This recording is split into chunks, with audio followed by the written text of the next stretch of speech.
Me and Lark met through a good mutual friend of ours, Alpha, about 4 years ago. And what better way to explore this by bringing in Alpha herself? Everyone, please welcome Alpha.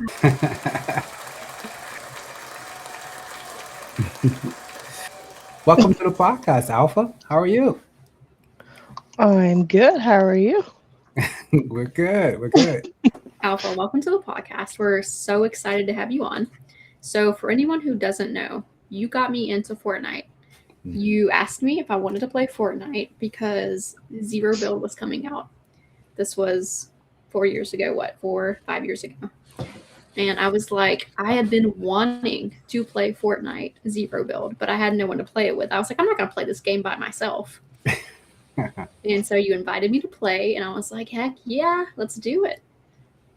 So we started playing duos together, and we eventually wanted to join random games. Like, we were like, let's just see if we can find anybody who specifically has a microphone that we can play with. We were like, we're tired of playing with random people. They won't respond to us or talk to us or, be a good teammate. So that is kind of where we met Maddog, was playing a trio with him. Or maybe it started out as a squad and ended up as a trio, but either way. We were like, hey, he has a mic. This is awesome. He's a good teammate. And then I think our very first game that we played together, we won our first game together as a trio. We popped off. Do you remember that? Actually, we met through Nova. Nova. Really? Mm-hmm. That's what it was. Okay. Yes. Because I had put on Facebook that I was looking for someone to play with because you were on at that time. Mm-hmm. And I had nothing to do. I was so bored. I needed somebody to play with on there. And so I posted on Facebook on the Fortnite group chat or group page. And he responded. And we played for, I think, about a week. And then me. So that was just you and Nova that played together for Dog played. Oh. Mm-hmm. And then kind of me, you, Nova played for a little while. And then me, you, Nova, and Maddog played. Yeah. All together.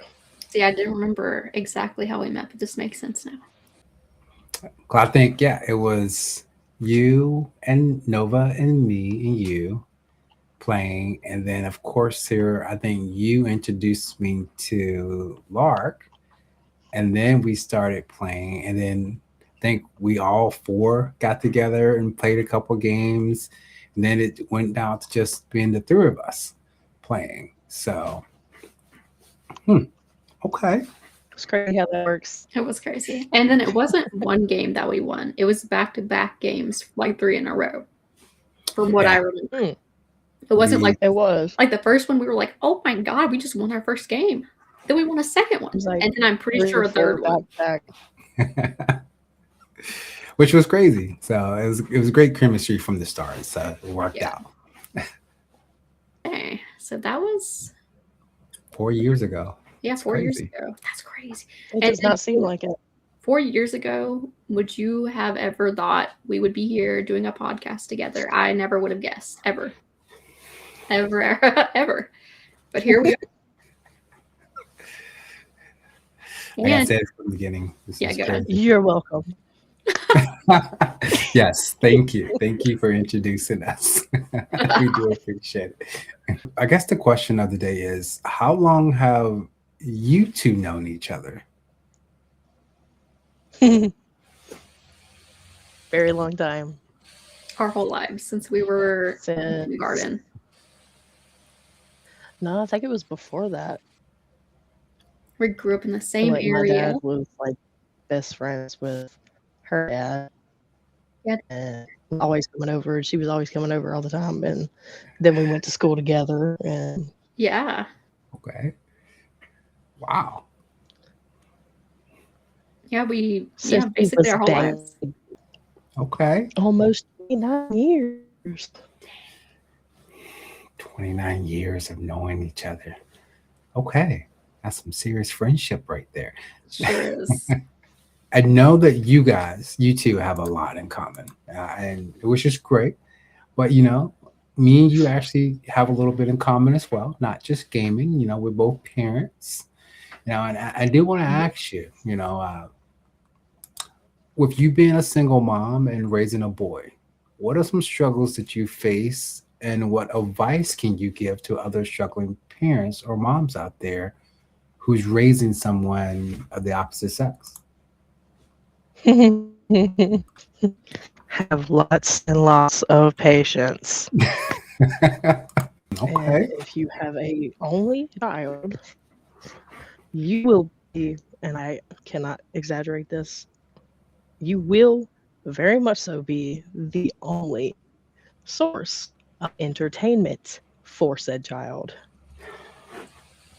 That has to be hard to be the only source of entertainment as a single parent. Like, you don't have anyone to kind of fall back on when you need support, and vice versa. Like, your child is not, like, they have to rely on you. And I'm sure that takes a lot from you on a daily basis. Oh, yes. Especially when you have to work all the time. Yeah, you work a lot. A lot. Which is something Way we are too going to much. get into. We're going to get into your occupation here in a minute. So, people may not know this, but you're very creative. You play guitar, you draw, you bake cakes. You baked cakes for basically a living at one point, right? Like, you had a whole Facebook page where you baked cakes and you would take orders and have clients. So where does your creativity come from? For hundreds of different people already. For hundreds of people. Yeah. And I'm saying, like, these cakes are amazing. They're beautiful. Like, she's talented when it comes to baking cakes, decorating cakes. Oh, And wow. just amazing. Like, I'm gonna have to insert pictures here. Insert now. Oh, I have plenty of pictures I could send. I've even made my own baby shower cake. You made your own baby shower cake. Wow. Yep. So what does That's all my this favorite creativity come from? Like Lark said, like is it something you've always had? Is it just where? Like, because I hear Lark said you bake cakes, you do so many other things, you draw. Like, where does all this creativity coming guitar. from? Mm-hmm. I more or less get bored with the same thing over and over again, so have to come up with different things to do. Okay. Like, I've been here lately. I've actually been drawing for some tattoo artists around the area, and they've been selling those sketches for me, and people have been getting tattoos of them. That's amazing. So people have been getting tattoos of your designs. It's a wall. Wow. Actually, So you designed that. I did. That is awesome. That's beautiful. What about the flower below it? The flowers are supposed to be cherry blossoms. Okay. Beautiful. And you made that too? I did. So what inspires you to create? I don't know if I could exactly answer that. Wow. I don't really know.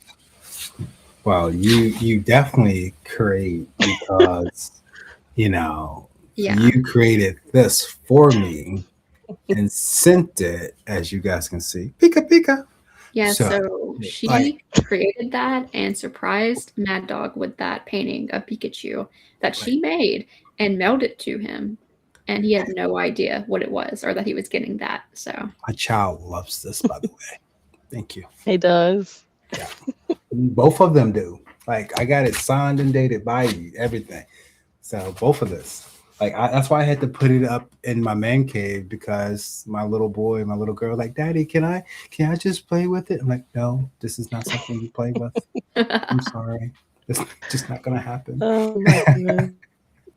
So do you have someone on your family who draws, like, that got you into this? Yeah, my mom does.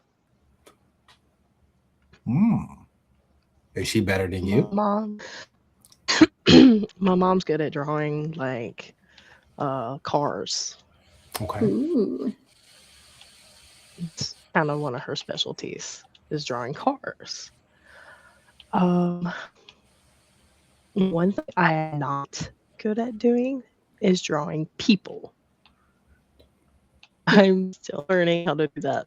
I am not very good Anatomy at is a doing that. lot harder, that's for sure. Yes, very much so.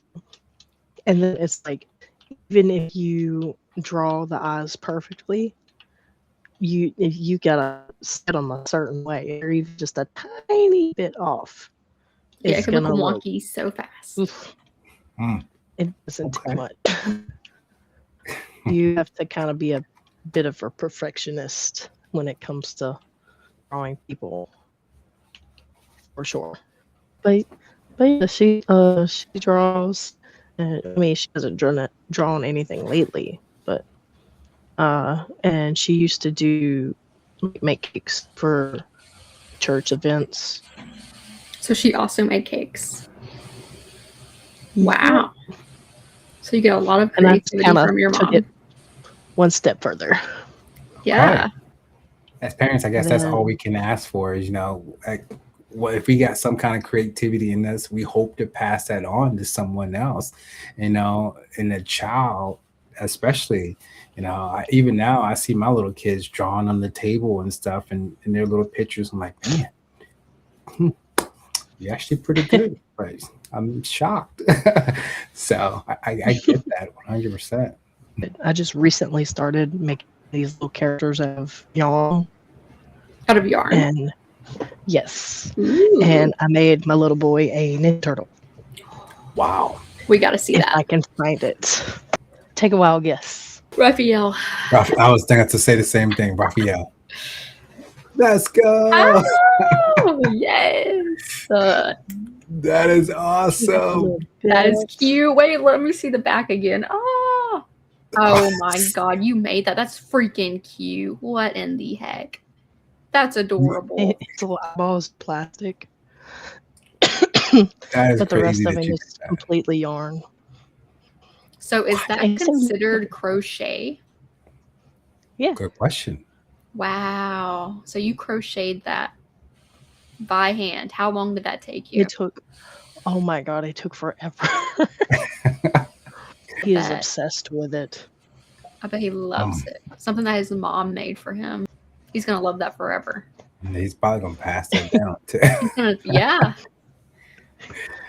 So when we say Alpha is very creative, she is overflowing Very. with creative abilities, okay?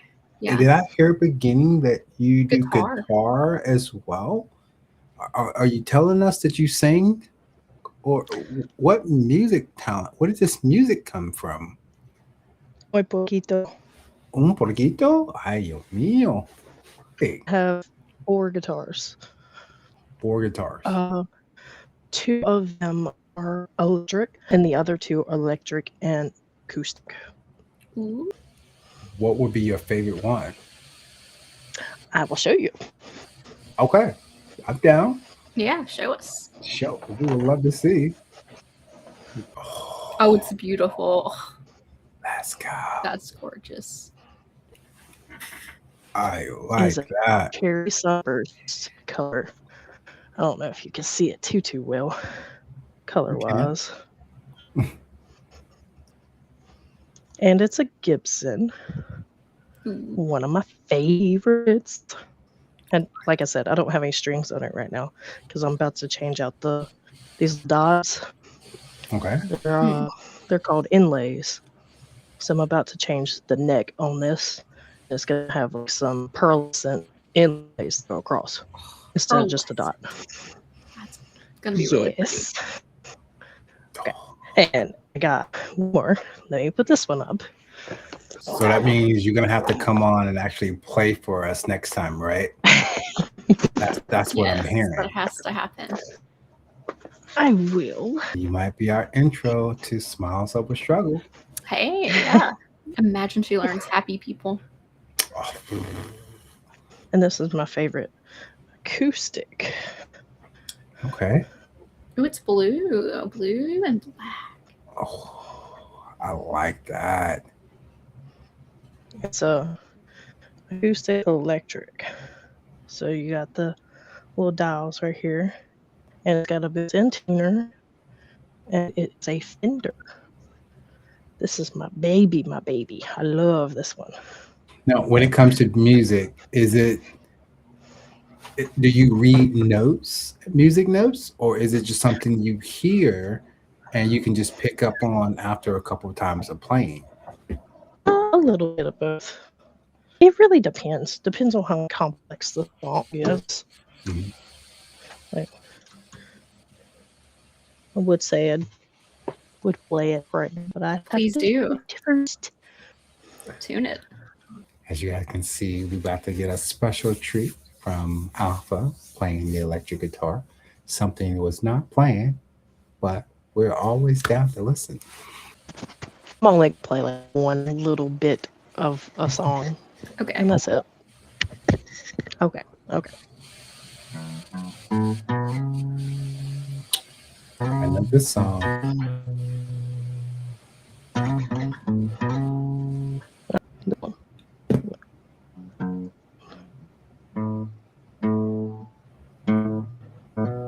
Wait.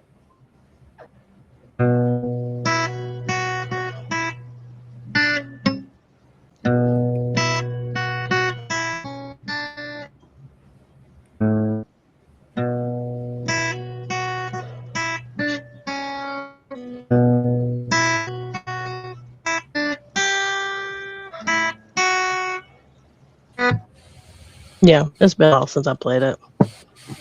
That's all right. Well, thank So, you for that. That we little do taste of appreciate that. yeah. Thank you. Thank you. Don't worry, we will get you back in here once you get prepared Yes, we and have come to. back and do another set with us. A lot of people don't know that, you are a correction officer as well. And, without Yup.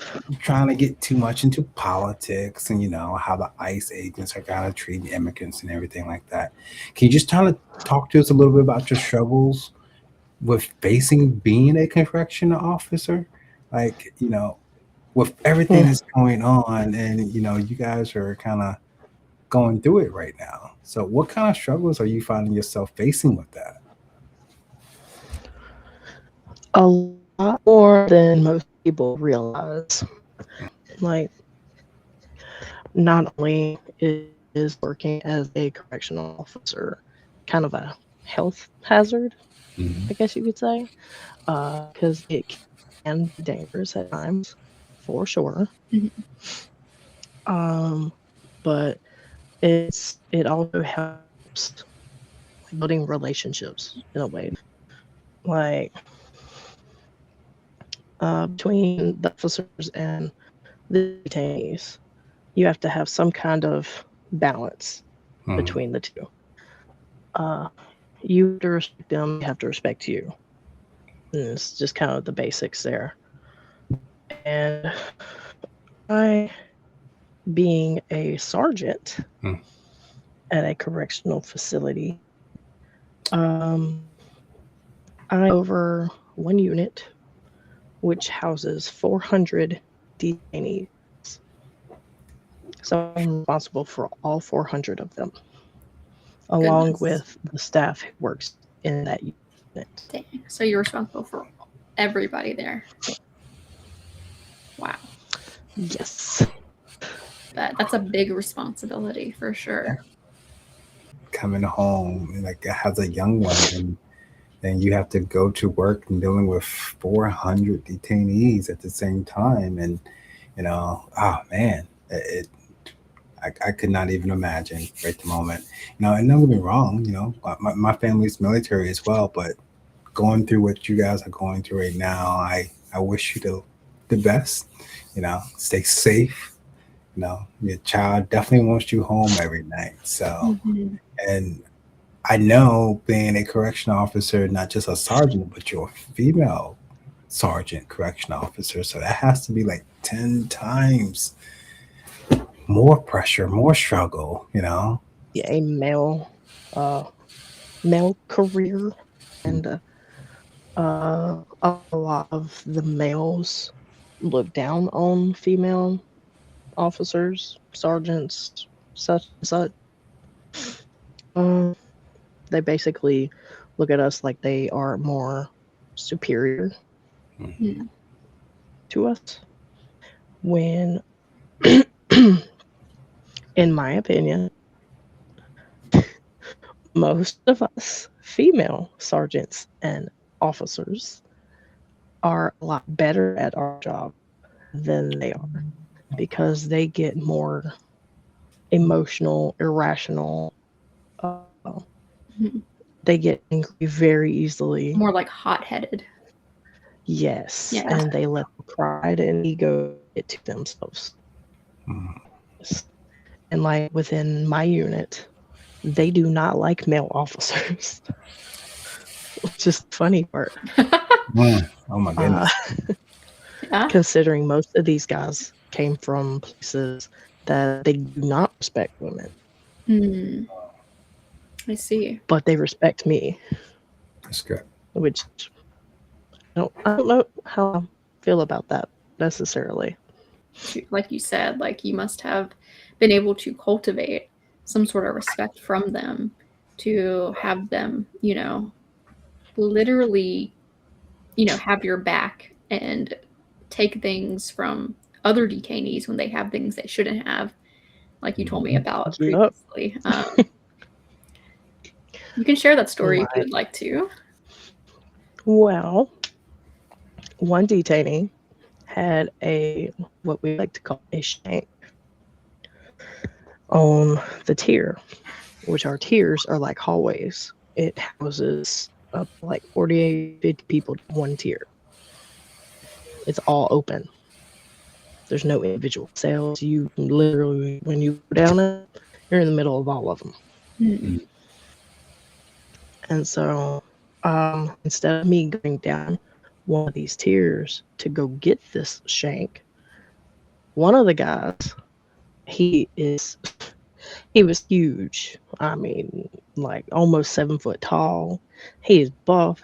Oh, this man is huge, but big teddy bear. This man opened up the bars. This man put his hand out. Said, "No, no, no. I got you. I got you, Sergeant. I got this." Well, here. He goes to the back of the tier and goes and gets this man and pulls this out of his hand and pushed him up against the wall. This man did nothing. He's just sat there. You could see his eyes was pretty big. He went there, he got the shank for me, brought it back. Here you go, Sergeant. Anything else? That's some beautiful work right there. That's Yeah. amazing. Wow. He Oh didn't man. even. Just made my He job said, "No, much you're not going to easier. be in danger." Oh wow. Like, oh my goodness. I definitely appreciate you But sharing. Yes. we had one of our lieutenants come down there, which lieutenant on my shift Mhm. does not like me Mm. at all. I Oh. don't care too much for him either. He tried coming down there one time and tried to get one man off the tier because they were trying to move him and move him to what? I think they were trying to move him to another unit or try to get him to the airport or something. Like move him to another facility, maybe. I can't really remember. But he came down there and was trying to get him off the tier. This man would not come off of the tier for him. He completely ignored him. And I remember I went down the tier as he's standing right there. I'm like, hey, you're gonna have to get all your stuff. You have to go. There's no way around it. You have got to go. And it is what it is. We have no control over it. And he's like, okay, Sergeant, for you, I'll go. Oh, for that MFer, as he said. Nothing. man, you're badass. That's cool. That's just so cool. Like, Oh my goodness. The whole unit is like that too. It's not just a few, it's all of them. I That's say good. all of them. There might be a handful of them that are not so great, Mm. but usually the guys kind of steer them in the right way without me having to step in. Okay. Pretty nice. Makes it so much easier. I'm sure it does. Yeah. But still, be safe. Watch your back. You know, mhm, come home safe. Oh yeah, right. definitely. Every day walk in there with a security mind.